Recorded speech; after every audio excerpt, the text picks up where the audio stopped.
Hi, and thanks for joining us. You're on Live with Squacky, and I'm Val Kelly. We're featuring rising superstar Brad Hyland today. Thanks for joining us. Hi, Val. How are you? Good. Rising So, superstar. Wow, that's exciting. absolutely. So, Brad, we want to know all about your voiceover career. So, tell us, what was your background and how did you get started? Well, I've only been full-time focused for just over a year, but it seems like I've been in it forever. But when I was in school, I was kind of the funny guy and doing voices, and I used to imitate people and fool my mom, and um, it was just I liked to perform, and I liked using my voice. And one day, a friend of mine, this was way back, maybe 19. I'm not even gonna tell you. And he said, "Oh, you should do voiceover." And I said, "What's voiceover?" And I sort of looked into it and forgot about it. And then another year or so later, another friend of mine said, "Oh, why don't you do voiceover?" And then I got serious about it and hooked up with a producer trainer guy here in Maryland, and did a lot of one-on-one training and a lot of master classes, and started, and we eventually worked into doing a demo, and I put it out there and started getting some work. This is back before laptops and super fast internet and all that stuff. So I tabled it, but then got back on full time in 2016.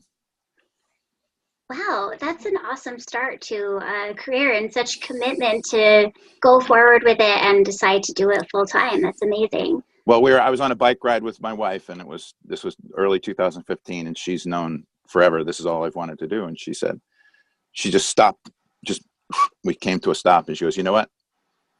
We need to just leave what you're doing and make this happen." And I was like, "Okay, we're gonna do it." So Yeah, she was my catalyst.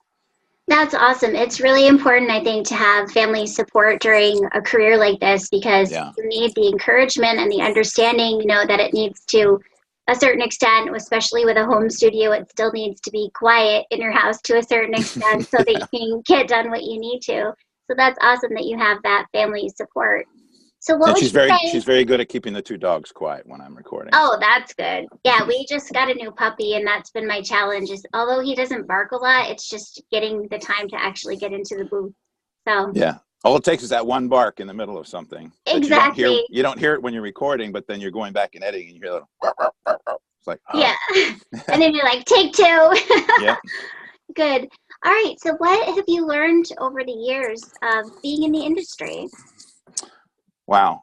Um, I, I could write a book on what I've learned in the last year. Maybe I will someday. But I think number one was that it's really not just how you sound. Everybody's got a voice, and everybody's voice can work. And so many people are told, "Oh, you should be in voiceover because they got the big booming voice." But Right. it's not about just your voice. It's 80% business and 80% marketing, and being able to make customers happy and give them exactly what they want, top quality. And the how you sound as a speaker is so small. The rest is training and being able to do exactly what the script is calling for. Exactly. Um, Yeah, I think people underestimate the acting part of voice acting and they think, oh, I have a great voice, I can just do this. But if you can't act, no matter what type of voiceover it is, I think it can just destroy it. People think like, oh, why am I not booking work? Well, maybe your acting skills need improvement and then you can take a look at it again. But that's great because you had a background in stand-up comedy, right? To start yeah, out.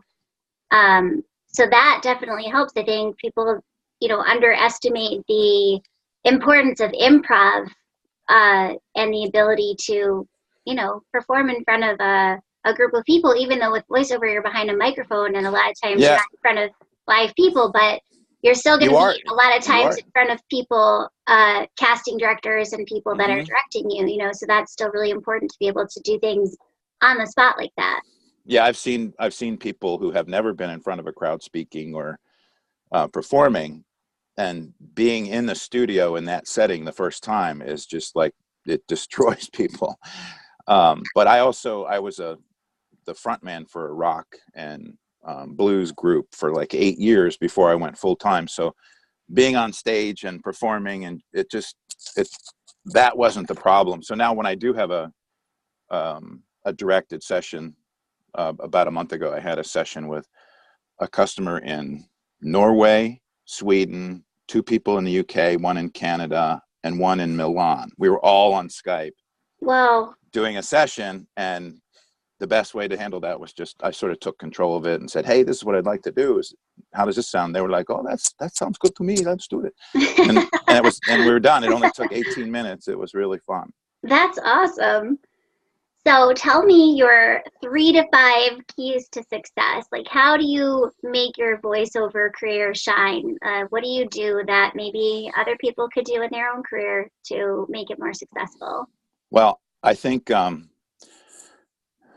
first you have to be trained. You know, you cannot just decide you want to be a voiceover talent one day and spend a few $1,000s or less on a demo and then expect to get work. It just does not work that way. A lot of people will tell you that's all it takes. You know, like, hey, you sit in your underwear and make money.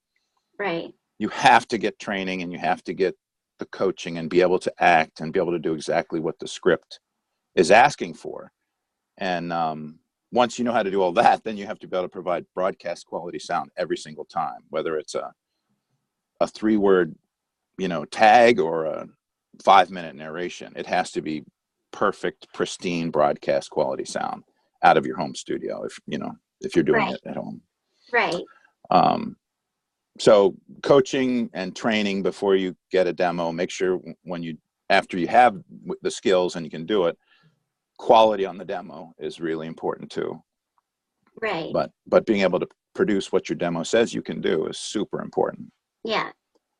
It's true. You know, you can have a demo producer who is fantastic, who will make you sound really good, but if you can't reproduce what you have on your demo, people are going to be like, how is that even you? Like, this is what we liked about your demo, and you can't even actually do that. And I think that's something that people fall into, is being like, I want to do this. I may want to make it happen immediately. So they get into training, but they don't get enough training, and then they do their demo before they're ready. Right. And only you can know when your demo is ready, like when you're ready to do a demo. Someone can't tell you you're ready to do a demo. They can say, I think you're ready, but you have to make that ultimate decision, right? You have to be the one to say, I've had enough training. I feel like really confident that I'm ready to do this, and then go in and do it, you know, and then of course have somebody fantastic produce it for you. And the people who are fantastic, you know, they're not,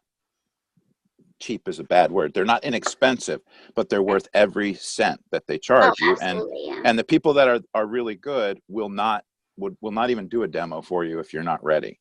Right. And they'll help you. They'll help you with the training and the coaching so that when you do get a demo and you do start booking some jobs, you're able to do what the customer needs you to do. Exactly. So what would your advice be to voiceover newcomers? I mean, you've already given a lot of really good info, but what are your key points to say, you know, okay, I was in this position at one point as a voiceover newcomer. You're not really a newcomer anymore. You've been in this industry for a couple of years now.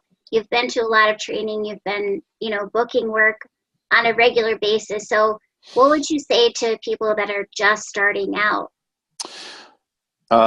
You have to be in it for the long haul, and you have to be willing to work your tail off. It doesn't just happen, and it takes a ton of time. And I know that a lot of time and having thick skin and being able to deal with the rejection, because I remember when I first started auditioning, you know, I was auditioning with different casting sites, maybe 6 to 10 times a day, and what I sent out, I was so convinced was so good that everybody should hire me every single time. But I auditioned 100 times before I got a job. Yeah. And I know some people, you know, it's more than that even before they get their first work. And then you get into a groove and you know what's good and you can make it happen. But you have to have thick skin and you have to work really hard and being able to stick at it. I still have a goal of when I'm not marketing, I have a goal and I have a tracker in front of me for 20 auditions every day. That's great. And when I beat that, when I get in 20 or more a day, the week and the week following, those are the times when the jobs start dropping in every time. So it's a numbers game. It's a numbers game. Yeah, it definitely is. I think, you know, somebody told me at the very beginning of my voiceover career that it's not an overnight industry, and it's so not an overnight industry. Like, you can think like, oh my gosh, I'm so good at this, whatever. Maybe you're a person that has that type of ego, you know, and you're like, my voice is unique. I'm special. I'm going to be the one who makes it an overnight career. Guess what? You're probably not going to be, you know, and that's not to discourage anyone. It's literally just the truth, you know, because you know, maybe you'll be lucky. Maybe you'll start booking stuff faster than other people. But the reality is, to get to the point and the level of success that you want to be at, you're going to have to probably audition hundreds, if not thousands of times before you start getting the work that you really want. Yeah. You know? Yeah. And you have to be passionate about it. It has to be everything to you. Like, it has to be what you love doing more than probably anything else in your whole life. You have to be persistent, you know, because the rejection is hard to take. It really is. And you can't be someone who's like, oh man, you know, they didn't like my voice. Maybe I should just give up, you know, because I remember when I first started going to a training with someone and having an agent come in and be like, if you're not in LA, you can't do animation. And I was crushed. Yeah. You know? I was like, what? You know, and I was like, maybe I should just give up. And I remember, you know, the coach that I was training with, and he was like, what are you talking about? You can't give up. He was like, this is one agent. This is one person telling you, you know, you have to work hard and make it happen. If that's what you want to happen, you have to work super hard and claw your way to the top. That's what you have to do. Yeah. And but you have to love the process. If you don't love auditioning and training and networking and marketing, if you don't love that part, it's just, you'll never be a full-time voice artist. You can have you can print 5,000 cards that say, I'm so-and-so and I'm a full-time voice artist, but you know, that's where it's going to stop. Yeah. And you have to be willing to market yourself like a couple hours a day, every day, because the work is not just going to show up at your door. It's something you have to absolutely work for, you know? Yeah, absolutely. Good. Yeah, and I was just going to say, I feel like in my first year and a half or so, I've been very fortunate to get some pretty big customers they're coming back to, and you know, I do training, English versions of training videos for BMW and Mercedes, and I've done ads for Pepsi and Pepsi Max and some other things, but I didn't get those right away. You know, they came after a year of killing myself and putting myself out there and being willing to risk. The other thing I was going to say is you have to go for it. You know, you have to be bold and you have to do the best on every single audition, but go for it 110% on everything that you do, and don't be afraid. You can't be afraid. Yeah, definitely. So what are you working on now, or what have you worked on recently that you're allowed to talk about? I'm super excited. I'm Santa for Elf on the Shelf. And that's a really big Christmas brand, and I'm sure a lot of people have, you know, and a lot of people hate it. A lot of people really don't like Elf on the Shelf because at Christmas time, it's 10 o'clock. I think it's great. At 10 o'clock, they're like, oh, I got to go move that elf. But I did a really exciting project March last year, and another one coming up in April that I can't really talk about yet. But I also did the Elf on the Shelf app, where you download it on your phones and kids can play the Find an Elf game. Oh, cool. So I was Santa on that, and I also did all their corporate voicemails, so that when you call Elf on the Shelf corporate offices, I did a 3-hour session one day doing 3 takes of every message on hold for those people. It was really fun. Oh my goodness. It was really hard work, but it was really fun.